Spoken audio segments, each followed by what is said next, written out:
Welcome to Listen Lit. Today, we will listen to Rapunzel by the Brothers Grimm.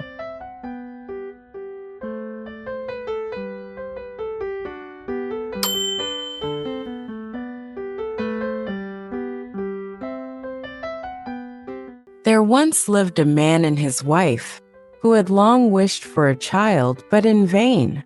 Now there was at the back of their house a little window, which overlooked a beautiful garden full of the finest vegetables and flowers. But there was a high wall all round it, and no one ventured into it, for it belonged to a witch of great might, and of whom all the world was afraid. One day that the wife was standing at the window, and looking into the garden, she saw a bed filled with the finest rampion, and it looked so fresh and green that she began to wish for some. And at length she longed for it greatly. This went on for days, and as she knew she could not get the rampion, she pined away, and grew pale and miserable. Then the man was uneasy and asked, "What is the matter, dear wife?" "Oh," answered she, "I shall die unless I can have some of that rampion to eat that grows in the garden at the back of our house." The man, who loved her very much, thought to himself, "Rather than lose my wife, I will get some rampion, cost what it will." So in the twilight he climbed over the wall into the witch's garden, plucked hastily a handful of rampion, and brought it to his wife. She made a salad of it at once, and ate of it to her heart's content. But she liked it so much, and it tasted so good, that the next day she longed for it thrice as much as she had done before. If she was to have any rest, the man must climb over the wall once more. So he went in the twilight again, and as he was climbing back, he saw, all at once, the witch standing before him, and was terribly frightened as she cried with angry eyes, "How dare you climb over into my garden like a thief, and steal my rampion? It shall be the worse for you." "Oh," answered he, "be merciful rather than just. I have only done it through necessity, for my wife saw your rampion out of the window, and became possessed with so great a longing that she would have died if she could not have had some to eat." Then the witch said, "If it is all as you say, you may have as much rampion as you like on one condition. The child that will come into the world must be given to me. It shall go well with the child, and I will care for it like a mother." In his distress of mind, the man promised everything, and when the time came when the child was born, the witch appeared, and giving the child the name of Rapunzel, which is the same as rampion, she took it away with her.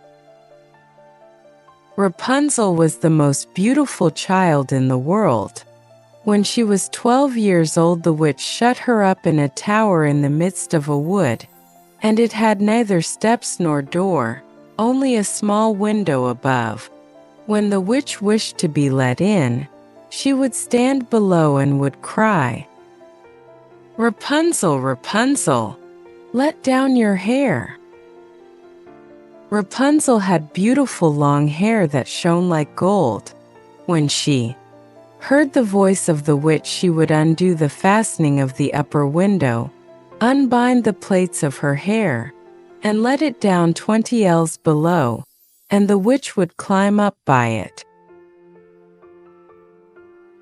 After they had lived thus a few years, it happened that as the king's son was riding through the wood, he came to the tower, and as he drew near, he heard a voice singing so sweetly that he stood still and listened. It was Rapunzel in her loneliness, trying to pass away the time with sweet songs. The king's son wished to go in to her, and sought to find a door in the tower, but there was none. So he rode home, but the song had entered into his heart, and every day he went into the wood and listened to it. Once, as he was standing there under a tree, he saw the witch come up and listened while she called out, "Oh, Rapunzel, Rapunzel, let down your hair." Then he saw how Rapunzel let down her long tresses, and how the witch climbed up by it and went in to her. And he said to himself, "Since that is the ladder, I will climb it and seek my fortune." And the next day, as soon as it began to grow dusk, he went to the tower and cried, "Oh, Rapunzel, Rapunzel, let down your hair." And she let down her hair, and the king's son climbed up by it. Rapunzel was greatly terrified when she saw that a man had come into her, for she had never seen one before. But the king's son began speaking so kindly to her, and told how her singing had entered into his heart, so that he could have no peace until he had seen her herself. Then Rapunzel forgot her terror, and when he asked her to take him for her husband, and she saw that he was young and beautiful, she thought to herself, "I certainly like him much better than old Mother Gretel." And she put her hand into his hand. She said, "I would willingly go with thee, but I do not know how I shall get out. When thou comest, bring each time a silken rope, and I will make a ladder, and when it is quite ready I will get down by it out of the tower, and thou shalt take me away on thy horse." They agreed that he should come to her every evening, as the old woman came in the daytime. So the witch knew nothing of all this until once Rapunzel said to her unwittingly, "Mother Gretel, how is it that you climb up here so slowly, and the king's son is with me in a moment?" "O wicked child," cried the witch, "what is this I hear? I thought I had hidden thee from all the world, and thou hast betrayed me."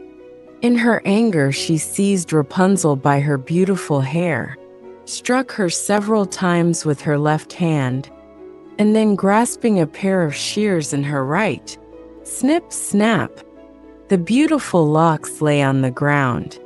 And she was so hard-hearted that she took Rapunzel and put her in a waste and desert place, where she lived in great woe and misery. The same day on which she took Rapunzel away, she went back to the tower in the evening and made fast the severed locks of hair to the window hasp. And the king's son came and cried, "Rapunzel, Rapunzel, let down your hair." Then she let the hair down, and the king's son climbed up. But instead of his dearest Rapunzel, he found the witch looking at him with wicked glittering eyes. "Aha!" cried she, mocking him. "You came for your darling, but the sweet bird sits no longer in the nest and sings no more. The cat has got her, and will scratch out your eyes as well. Rapunzel is lost to you. You will see her no more." The king's son was beside himself with grief, and in his agony he sprang from the tower. He escaped with life, but the thorns on which he fell put out his eyes. Then he wandered blind through the wood, eating nothing but roots and berries, and doing nothing but lament and weep for the loss of his dearest wife. So he wandered several years in misery until at last he came to the desert place where Rapunzel lived with her twin children that she had borne, a boy and a girl. At first he heard a voice that he thought he knew, and when he reached the place from which it seemed to come, Rapunzel knew him, and fell on his neck and wept. And when her tears touched his eyes, they became clear again, and he could see with them as well as ever. Then he took her to his kingdom, where he was received with great joy. And there they lived long and happily. thank you for joining me for this reading of Rapunzel. I hope you enjoyed this story as much as I enjoyed sharing it with you. Don't forget to subscribe to Listen Lit so you don't miss the next audiobook. See you soon!